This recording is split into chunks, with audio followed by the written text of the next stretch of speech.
kabar semuanya?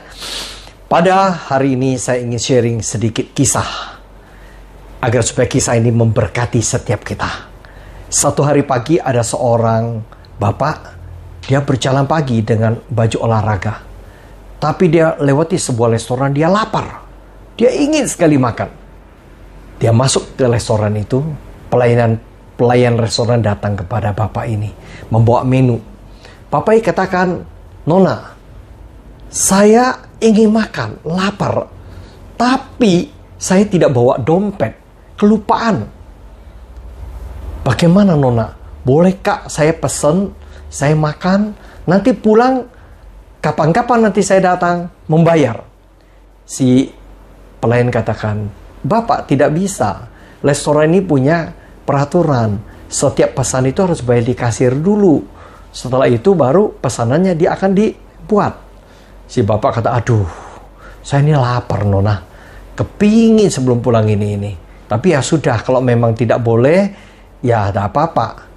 Bapak ini akan naik, akan keluar dari tempat duduk." Si pelayan katakan, "Bapak begini aja. Bapak pesan saja, nanti biar saya yang bereskan. Saya yang bayar." "Oh boleh kan Nona?" "Ya sudah, saya percaya Bapak saja sudah." Sudah, dia pesan. Si Nona dalam hati berpikir, lah si Bapak ini sangat sederhana, hanya pakai kaos sama celana pendek. Apakah benar nanti dia akan kembali membayar? Sudahlah, pagi ini Nona ini ingin memberkati Tuhan. Karena ini hari Minggu. Nah, singkat cerita, Bapak ini makan. Semuanya Bapak ini waktu keluar pamit kepada si Nona, pelayan Tuhan, pelayan restoran. Nah, Bapak katakan, "Terima kasih Nona, saya pulang dulu ya. Nanti saya ingat, saya akan kembalikan pembayaran Nona." "Ya sudah Bapak, hati-hati di jalan." Bapak itu keluar. Dalam tidak berapa lama, sekian menit kemudian Bapak itu masuk lagi. Nona, saya mau bicara." Dia bilang, "Ya Bapak, apalagi Bapak?" "Nona, sebenarnya tadi saya tidak lupa akan dompet saya. Ini sudah saya bawa bayaran. Ada amplop disegel. Nona ini lebih dari cukup." Dia serahkan. Nona bilang, "Ini berapa Bapak?" "Ya cukuplah." Jadi si pelayan ambil amplop, tebal sekali. Dia bilang, "Bapak ini berapa? Tadi ini notanya Bapak cuma hanya 42.000. Bapak cukup bayar 42.000. Sudah itu lebih dari cukup." Tidak boleh Bapak. Karena kebaikan saya jangan Bapak nilai dengan uang. Saya murni dengan tulus hati membantu Bapak. Sekalipun Bapak tidak kembali ke saya percaya Tuhan akan memberkati Bapak, Tuhan akan memberkati saya. Saudara, setelah Bapak itu dia ambil, dia terima, Bapak ini keluar. Si Nona ini buka amplop ini. Dalamnya isi berapa saudara? 1 juta rupiah.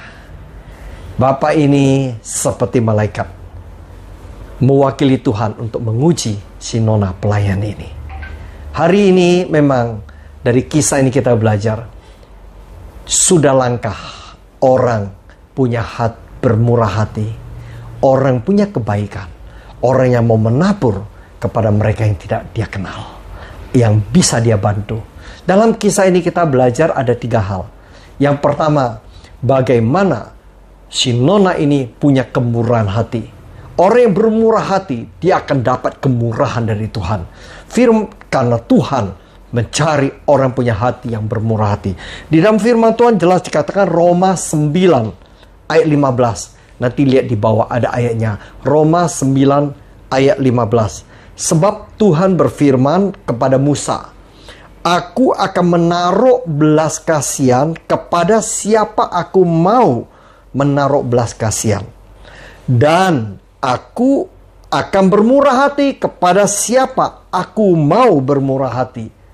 Hari ini saudara mau diberkati Tuhan, mau menerima kelimpahan dalam hidup kita, jaminan Tuhan dalam kesehatan, kekuatan kita, bermurah hatilah. Tuhan akan bermurah hati. Yang kedua yang kita belajar, berbicara tabur menuai. Mari saudara belajar menabur dalam ketepatan, menabur dalam ladang Tuhan yang baik, yang subur, maka suatu hari kita menuai. Banyak di antara saudara katakan, "Aku sudah menabur, tapi hari ini aku belum bisa menuai. Tuhan belum memberkati saya." Sesungguhnya hari ini kita terima, atau besok, atau tahun depan, atau sekian tahun kemudian, atau anak cucu kita yang akan menuai. Yang ketiga, kita orang yang menabur pada orang yang kecil, orang yang miskin, yang tidak bisa membalas kita. Kita sedang memiutangi Tuhan. Memiutangi Tuhan itu adalah Tuhan berhutang kepada kita. Firman Tuhan katakan Amsal 19:17. Lihat ayat di bawah, Amsal 19 ayat 17. Siapa menaruh belas kasihan kepada orang yang lemah, dia sedang memiutangi Tuhan yang akan membalas perbuatannya itu. Oleh sebab itu, saudara, mari kita belajar sama-sama. Jadilah orang yang punya kemurahan hati. Jadilah kita anak-anak Tuhan yang bisa menabur pada waktu dan pada tempat secara dalam ketepatan. Yang ketiga, marilah berbuat baik kepada mereka, orang-orang kecil. Orang-orang yang tidak bisa membalas kepada kita. Kita sedang memiutangi Tuhan. Tuhan Yesus memberkati kita semua. Amin, amin, amin.